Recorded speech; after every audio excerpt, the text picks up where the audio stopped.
Je ne suis pas certain que tout le monde nous connaisse ici.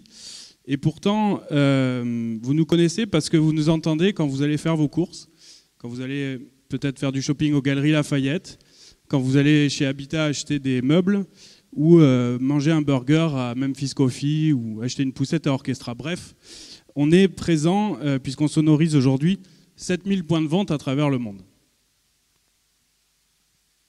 Quand je vous parle de sonorisation, je pense que vous croyez tous qu'on parle d'un haut-parleur, d'un son un peu nasillard, de Martine qui appelle le petit Lucas qui attend ses parents à l'accueil du point de vente. Pourtant, c'est pas ça du tout.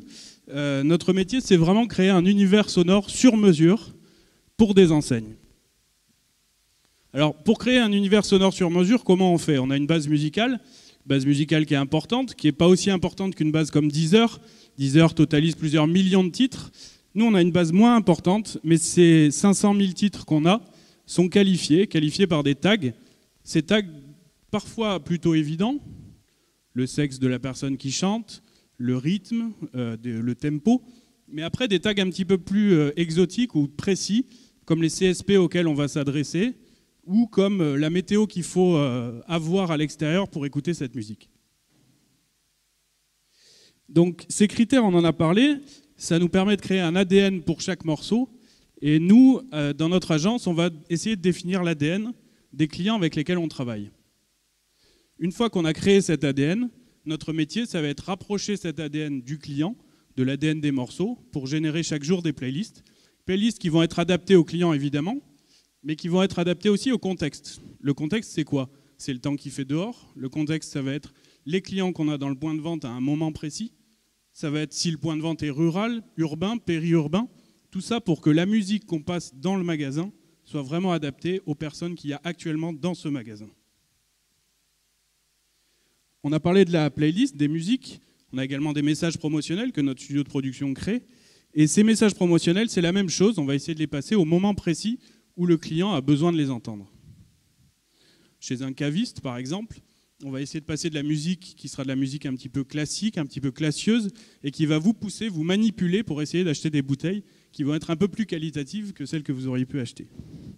En restauration rapide, quand vous allez dans un magasin, dans un restaurant Subway, en période de forte affluence, on va essayer de passer de la musique un peu plus rythmée. Comme ça, vous allez manger plus vite, vous allez libérer les tables plus vite et faire de la place aux clients suivants. En résumé, notre métier, c'est vous manipuler à travers la musique. Si on parle un petit peu de nous, 25 personnes dans le groupe, un chiffre d'affaires qui approche les 3 millions d'euros en 2014, donc sur notre groupe qui est une agence conseil à Paris, un studio de production à Montpellier et un atelier technique et R&D, donc également à Montpellier. Une agence sur Shanghai pour couvrir le marché asiatique. Alors évidemment, on ne couvre pas avec une petite agence le marché asiatique, mais en tout cas, on accompagne nos clients français sur ce marché-là, puisqu'on a plus de 7000 points de vente qui sont répartis partout dans le monde, y compris en Asie, en Amérique, etc. Et demain, la conquête du marché américain. On a parlé de notre métier. Comment on a fait pour déployer notre infrastructure pour pouvoir répondre rapidement? Déjà, parlons de nos clients. Nos clients, c'est 7000 points de vente. Ils ont des réseaux qui sont tout petits, des réseaux qui sont très fermés, des VPN, des MPLS. Et sur ces réseaux-là, il faut être disponible généralement la nuit, à des heures où les réseaux tels que la monétique ne sont pas du tout utilisés. Et par contre, quand vous êtes disponible, il faut que vous soyez super disponible. Quand vous allez pousser de la musique, c'est des fichiers qui sont plutôt volumineux, vous allez pousser des playlists. Au moment où vous avez le droit de les pousser, pendant les 2 heures de la nuit où vous avez le droit de les pousser, vous n'avez pas le droit que votre serveur soit down. Donc comment on a fait au départ? On a pris un serveur dédié chez OVH, un deuxième, un troisième, un cinquième, un 10e. Et au bout d'un moment, on s'est dit, bon, c'est super de maintenir des serveurs dédiés, seulement notre métier, c'est pas ça. Si j'avais voulu maintenir des serveurs dédiés, faire de la maintenance hardware, software, je serais allé postuler chez OVH. Je ne l'ai pas fait, ça aurait peut-être été une belle aventure. En tout cas, j'ai choisi de faire autre chose. Et là où on est bon, nous, c'est créer des produits, des services à valeur ajoutée pour le marketing digital. Donc, quand on a vu qu'à l'époque, le PCC, aujourd'hui, le Dedicated Cloud, est sorti, on s'est dit, c'est génial, on va pouvoir dupliquer toute cette architecture de serveurs dédiés sur une seule architecture qu'on n'aura plus besoin de maintenir. C'est ce qu'on a fait, et sur le papier, c'était vraiment top. En réalité, c'était effectivement top, puisque notre architecture, elle est plutôt simple. C'est une architecture 3 tiers. Donc des serveurs en front qui répondent aux requêtes. Un deuxième VLAN sur lequel on a les serveurs qui servent les fichiers, donc les musiques, les playlists, et une base de données. Tout ça, c'est attaqué par une VM HAProxy qui permet de faire du load balancing, qui permet d'isoler tout ça, et également d'avoir une tolérance de panne si jamais elle tombe en mettant une deuxième.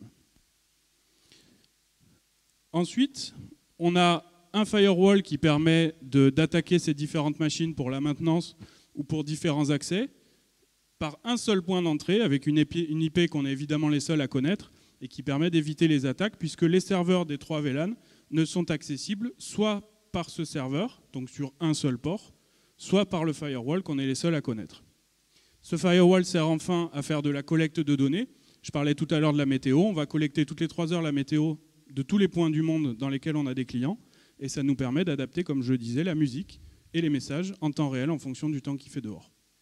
Par exemple, on sortira plus volontiers les parasols ici, là où, sans faire des mauvais clichés par rapport à la région lilloise, on sera peut-être encore en train de parler des chauffages. C'est très cliché, je suis désolé. Enfin, comme on est déjà un petit peu prudent, on a gardé quand même sur Strasbourg des backups sur des serveurs dédiés. Donc on se contente simplement d'exporter cette architecture sur les backups, de manière à ce que si un jour le Dedicated Cloud tombait, on puisse le remettre en place rapidement. Les projets. On a vu que cette architecture aujourd'hui était quand même beaucoup plus simple à maintenir. On a peu d'OS. On a un système qui est très fiable, puisque si les hosts tombent, c'est d'ailleurs arrivé, OVH se charge de remettre un host en marche et de basculer de manière transparente. Il suffit qu'on n'ait pas plus de 50% de la ressource utilisée et les VM redémarrent automatiquement sur le nouveau host de manière totalement transparente. L'objectif, donc, c'est, dans un premier temps, de remplacer les serveurs de données, puisque les requêtes sont faites ici, elles font pointer les données vers ces serveurs-là qu'il faut synchroniser. Ça demande encore de la maintenance. Avec l'object storage d'OVH, on va avoir la possibilité de servir ces fichiers sans avoir à se soucier de la synchronisation, puisqu'on pourra monter en charge, les serveurs d'OVH se chargeront, enfin de Run Above, se chargeront de faire ce service de fichiers.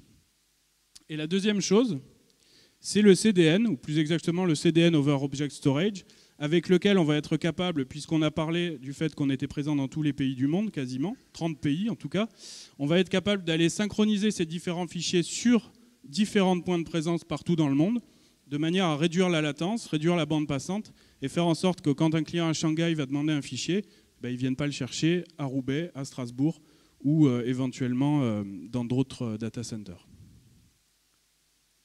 Voilà. Ça, c'est un peu qui on est et pourquoi on utilise OVH. Pour résumer, je pourrais dire que pour nous, chez RadioShop, la stratégie de développement pour faire des bons produits, il y a 3 points qui sont importants. Il y a l'innovation, il y a la qualité de service, évidemment, et il y a le prix. Et si on est chez OVH depuis 2005, c'est parce qu'on arrive à bien s'identifier dans ces 3 points, et je crois que ce sont également les 3 points stratégiques d'OVH. Merci.